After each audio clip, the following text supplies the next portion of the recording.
नमस्ते दोस्तों। आज सक्सेस पॉडकास्ट में हमारे साथ है इंडिया की सोशल वर्क की अहम एक जानी मानी हस्ती। इन्होंने सोशल वर्क का एक पिरामिड खड़ा कर दिया है और इस पिरामिड में हम कितना उसका सोशल इफेक्ट ले सके, उनका नाम है ओसामा मंजर सर। और सर से जानते हैं कि आप इस सोशल वर्क के जर्नी में कैसे आप आए और कैसी शुरुआत हुई।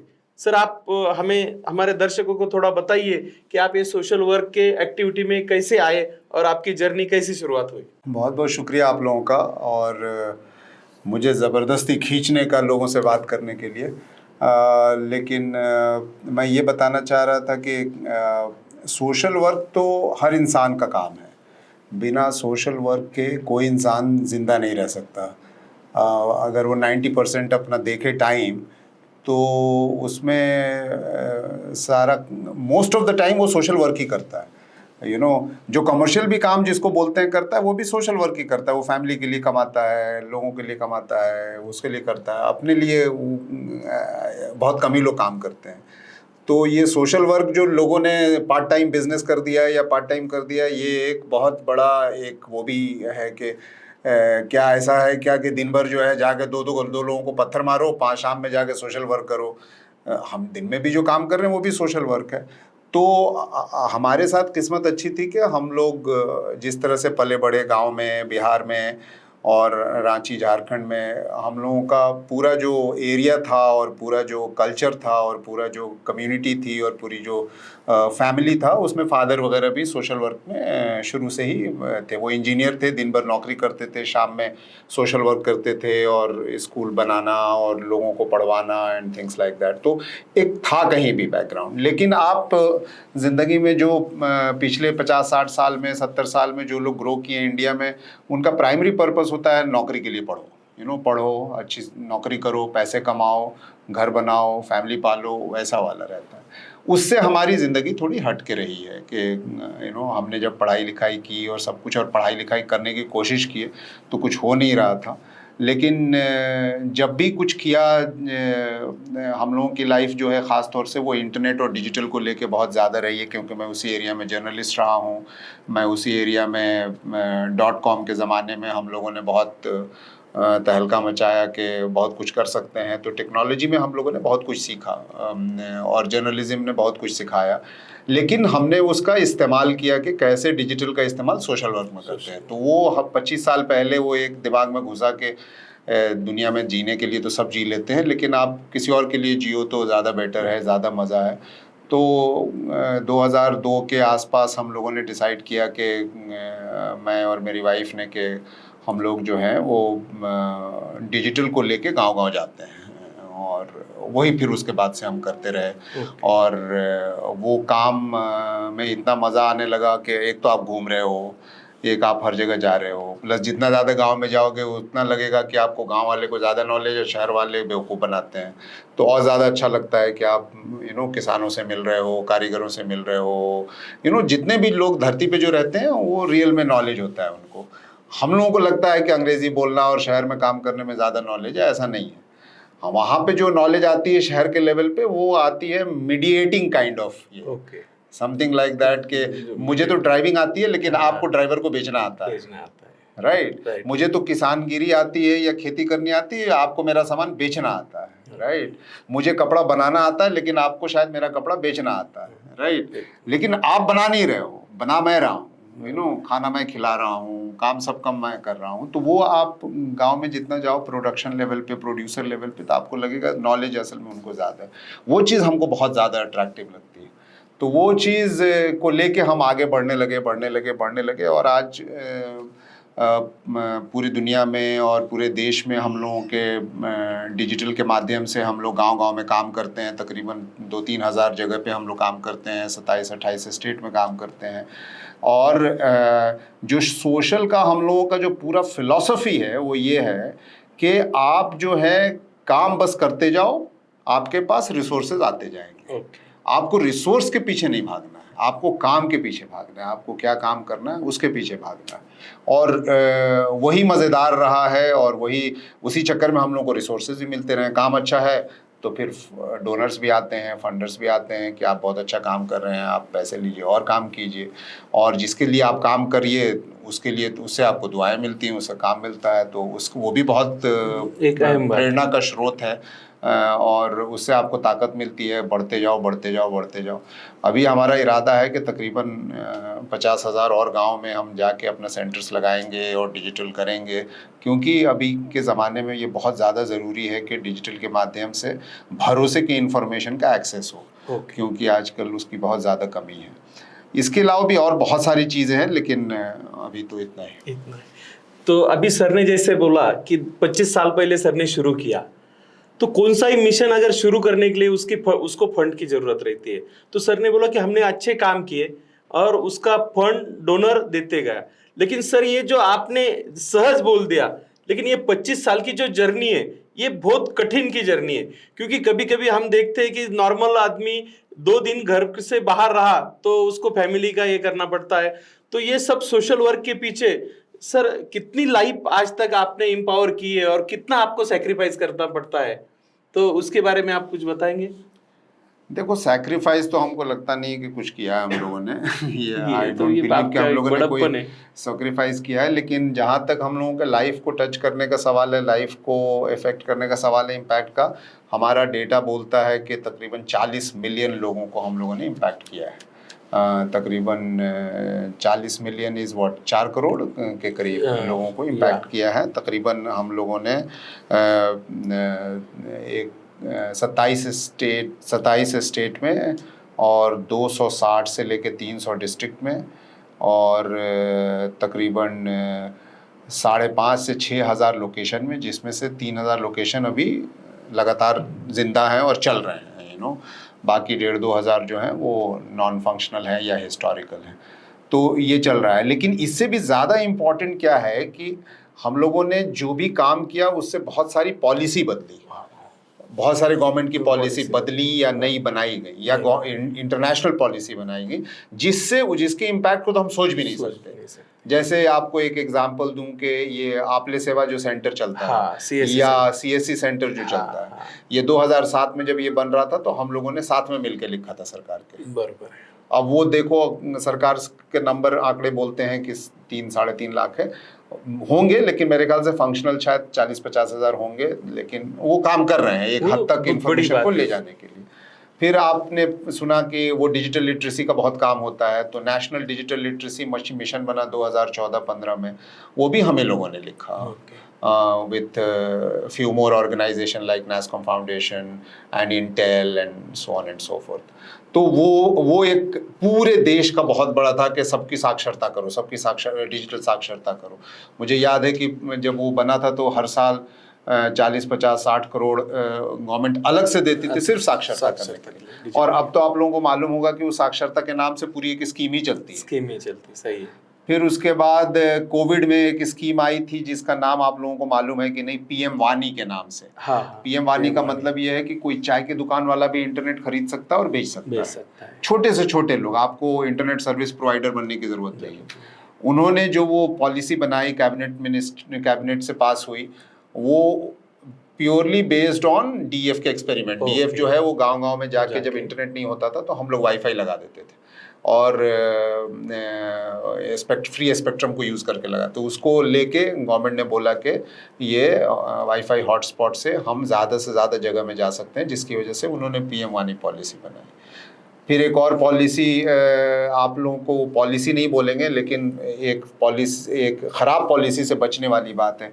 आप लोगों को शायद याद होगा कि फेसबुक एक ज़माने में चाहता था कि हर कोई फेसबुक सब्सक्राइब कर और उसी को लोग इंटरनेट बोल रहे थे। उसका नाम था फ्री बेसिक्स। तो उसमें हम लोगों ने बहुत एजिटेशन किया, सब कुछ किया नेट न्यूट्रलिटी को लेके, और उसके बाद फेसबुक को बैन करा दिया इंडिया में। तो वो भी है कि क्या बुरा है, उसको भी वो भी एक पॉलिसी के न्याय से कैसे कर सकते हैं। तो उसको हम लोगों ने, हमारे जैसे बहुत सारे लोगों ने, लेकिन उसमें हम लोगों का भी अच्छा खासा हाथ था कि उसको ना आए हिंदुस्तान के अंदर। फिर एक और पॉलिसी हम लोगों ने की थी कि सिर्फ वीडियो कॉल से गांव के ट्राइबल लड़कियों को कैसे आप पढ़ा सकते हैं वाह, और मेंटरिंग कर सकते माइलस्टोन। हैं। क्योंकि आपको फिर वीडियो कॉन्फ्रेंसिंग की जरूरत नहीं है, मोबाइल यूजुअली सब जगह काम करता है, वीडियो काम करता है, और उस लड़की को पढ़ाने वाली फ्री में कोई और लड़की हो जो शहर में हो या दुनिया के किसी कोने में हो, तो वो दोनों का लिंक करा दीजिए वीकेंड पे 2 घंटे के लिए, और वो दोनों एक दूसरे से बात कर करके सिखाएं एक दूसरे को, एक दूसरे से मजे ले लेके सीखें। सीखने के लिए मजा लेना बहुत जरूरी है। सही बात है। तो उससे हम लोगों ने बहुत सारी लिटरेसी की और बहुत पॉपुलर हुआ। तो फेसबुक के साथ फिर हमने किया, फिर उसके बाद वो मिनिस्ट्री ऑफ ट्राइबल अफेयर्स ने उसको पूरी पॉलिसी बना दी उसको के वो करें। अभी लेटेस्ट जो है एक गवर्नमेंट ने लॉन्च किया है समृद्ध विलेज, जो कि मतलब basically complete and model village का एक कॉन्सेप्ट लेके आए हैं। तो उसमें भी हम लोगों ने गवर्नमेंट के साथ काफ़ी काम किया, और उसमें उन्होंने उनको बोला कि फिजिकल सेंटर और डिजिटल सेंटर दोनों साथ में काम करना चाहिए। समथिंग लाइक कि गांव में जब जा रहे हैं तो आप उसके फाइनल वर्ड आप देंगे, मतलब डिजिटल है सेंटर लेकिन हर कुछ डिजिटल नहीं कर रहा है, आप डिसाइड कर रहे हैं कि क्या अच्छा है, क्या बुरा है, क्या नहीं है। तो फिजिटल हमने वर्ड बोला कि फिजिटल सेंटर होना चाहिए। तो गवर्नमेंट ने उसका भी एक स्कीम अभी निकाला है, और उसमें अभी हजारों सेंटर आने वाले हैं। तो इससे क्या होता है कि लार्ज स्केल इम्पैक्ट है। आप नहीं भी काम कर रहे हैं तो करेंगे। और भी इसके अलावा बहुत सारे हैं, जैसे कारीगरों के साथ डिजिटल को लेके काम करना। अभी मैं इधर आया हूँ महाराष्ट्र में, हम लोग उधर पैठानी में जा रहे हैं। हाँ। आज मैं हिमरूप के क्लस्टर में गया, कागजीपुरा क्लस्टर गया। हाँ। उधर सोलापुर में, कोल्हापुर में हम लोगों का काम कुछ चल रहा है। क्योंकि कारीगर जो होते हैं वो ज्यादातर गरीब होते हैं, लेकिन वो कारीगर जो है उसके अंदर हुनर है, उनके अंदर साइंस है, उनके अंदर कल्चर है, हेरिटेज है, बढ़िया चीज है। तो उनको हम क्यों नहीं आगे लेके जाएं। तो अब उनके साथ हम लोग मिलके काफ़ी कर रहे हैं। और CSR उसमें पिछले 10-15 साल से उन लोगों ने एक्सेप्ट किया ये बात कि ये एरिया है जिसमें हमको इन्वेस्ट करना चाहिए। सिर्फ पानी और भूख मिटाना और एजुकेशन और सिर्फ नहीं है CSR में बहुत सारे। अगला क्वेश्चन इससे जुड़ के ही सर, क्या होता है आप जैसे जो लीजेंड है, जो 25 साल 30 साल सोशल वर्क को दिए हैं, तो जो अभी यंग कमर्स जो है HR MBA होके आते हैं और बड़े बड़े कंपनी में, जो जैसे कि IT कंपनी है, उसमें वो HR हेड बनते हैं, जो कि CSR HR हेड। तो उनके लिए आपका क्या मैसेज है? जैसे कि अभी हम महाराष्ट्र का IT का जो बजट है वो कम से कम इस साल का 50,000 करोड़ है, और पुणे में बहुत सारे IT कंपनी हैं, और यंग बच्चे वहाँ पे HR हेड होते हैं। उनको मालूम नहीं रहता कि CSR की पॉलिसी कैसी डिजाइन किया जाए, कैसा इम्पैक्ट किया जाए, कैसा रिपोर्टिंग होना। तो जो आपने DEF जो फाउंडेशन बनाया है, तो वो नए HR के लिए आप क्या थोड़ा सा 2 शब्द उनको मार्गदर्शन करेंगे सर? देखिए, CSR हेड या CSR का जो डिसीजन लेने वाले लोग हैं उनको तो बहुत इम्पॉर्टेंट है सबसे पहले ये समझना कि ग्राउंड पे काम जाके करने का मतलब क्या होता है और वहाँ पे ज़रूरत कहाँ है। हमको लगता नहीं है कि जनरली, एक तो कॉर्पोरेट को पता नहीं है, कॉर्पोरेट को तो सिर्फ ये पता है कि कैसे प्रोडक्ट बनाना है, कैसे सर्विस देनी है और कैसे पैसे कमाने हैं। अब वो एक सोशल वर्क के लिए, सोशल वर्क का मतलब क्या है, मैं तो कहूँगा एक लाइन में इक्वालिटी लाने के लिए और गरीबी मिटाने के लिए। गरीबी हर चीज़ की, चाहे वो एजुकेशन की हो, एग्रीकल्चर की हो, किसी भी चीज़ की हो, मिटाने के लिए। तो उसको मिटाने के लिए जो आपको करना है, कम से कम इतनी तो समझ होनी चाहिए कि ज़रूरत कहाँ है, नंबर 1, और ज़रूरत जहाँ है वहाँ पर लोकल काम करने वाले लोग हैं कि नहीं हैं, और उनके साथ आप काम कर रहे हैं कि नहीं, या सिर्फ आप पैसे बांटना चाहते हैं सोशल वर्क। तो हमको लगता है कि CSR को तो सबसे पहले ये देखना होगा कि how much money they are spending through intermediaries. Why are they not spending directly on the ground with localized and good NGOs, and good नहीं है तो सबसे इम्पोर्टेंट एक्सपीरियंस वाली NGO। जैसे कि आपने बोला कि 27 स्टेट में आपका प्रेजेंस है और 10 करोड़ के आसपास लोगों को आपने लिटरेसी में लाया है। 4 करोड़ के 4 करोड़ तो डायरेक्ट हो गए, उसका इनडायरेक्ट 2% बढ़ता है। तो ऐसे लोगों को आपने लाया, तो क्या एक समाज में इसका मैसेज जाने के लिए जो CSR के जो HR हेड है, उन्होंने ऐसे NGO के साथ पहले काम करना चाहिए?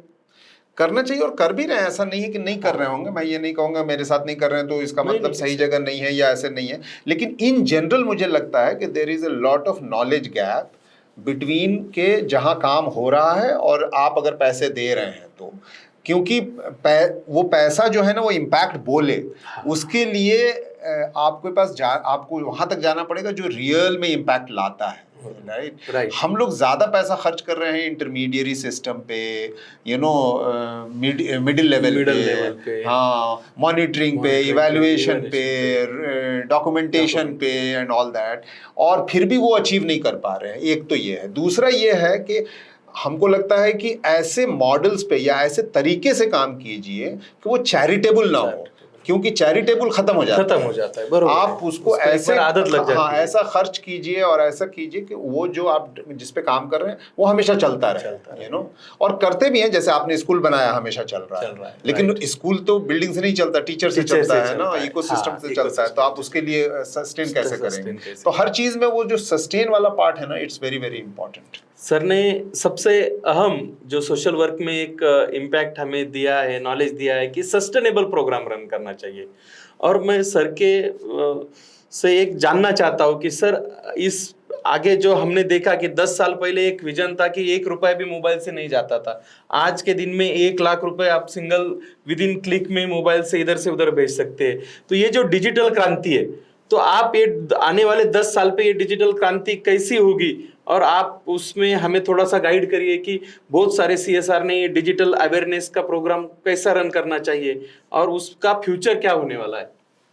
देखिए, अगला 10 साल तो मुझे लगता है कि हमको देखना पड़ेगा कि डिजिटल क्रांति से नुकसान क्या हो रहा है, उसके ऊपर बहुत काम करना पड़ेगा हम लोगों को। हम ये सिर्फ पेमेंट हो जाना ऑनलाइन या काम हो जाना ऑनलाइन इज़ नॉट रियली अ क्रांति, बिकॉज इसकी वजह से हमें लगता है क्रांति क्योंकि हम शहर में बैठे हैं, हमारा बैंडविड्थ अच्छा है, हमारे पास मोबाइल अच्छा है, हम जल्दी से कुछ भी कर ले रहे हैं। लेकिन आप गांव में जाइए, वही काम ऑनलाइन करने के लिए किसी गरीब को या किसी को भी ना पापड़ बेलने पड़ते हैं।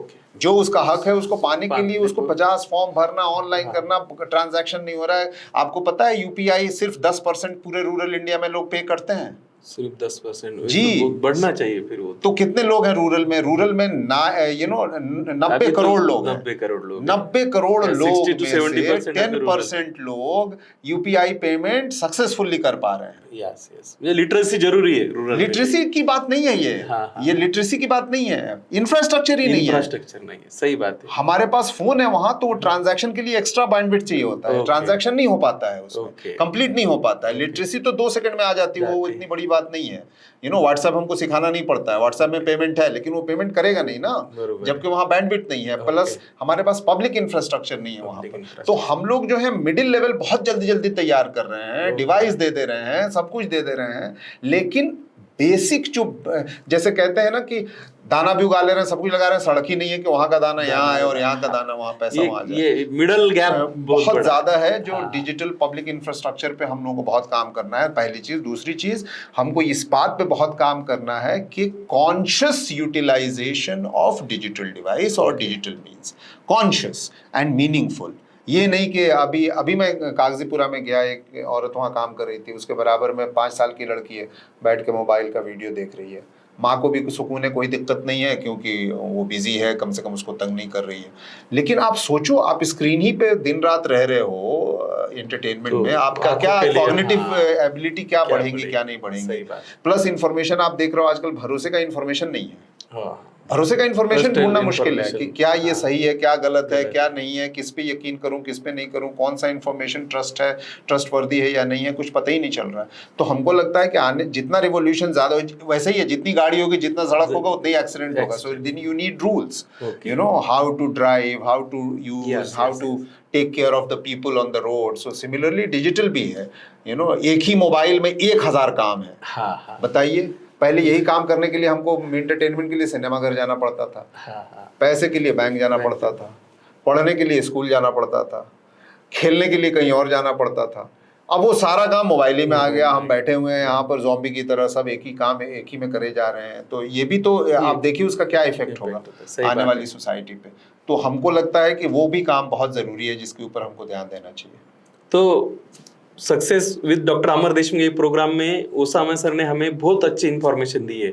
तो मैं आने वाले जो MBA HR जो नए स्टूडेंट है उनको एक बार मेरी तरफ से एक सलाह दूंगा, अगर आपको डिजिटल क्रांति में कुछ काम करना है तो सर का DEF फाउंडेशन है और सर के मेल वेबसाइट पे जाके आप मेल कीजिए और सर से टाइम लीजिए, सर से गाइडलाइन लीजिए। जो भी नया IT कंपनी में HR बनते हैं और आपको कुछ इंफॉर्मेशन के लिए आपको आगे ये करना है तो आप सर से डायरेक्ट संपर्क कर सकते हैं और सर लास्ट में आपको अपने पूरे जर्नी में और जो NGO के बारे में और जो छोटा सा 2 वर्ड लास्ट में आपको करके फिनिश करना है सर ये अभी लास्ट का। देखिए, मैं कहूँगा कि सिर्फ डिजिटली नहीं, डिजिटल तो आप अवॉइड ही नहीं कर सकते। आपको अपनी ज़िंदगी में कुछ करना है प्रॉपरली, तो I will be very happy to be available. You ask me and I will be very happy to guide you. चल, थैंक यू।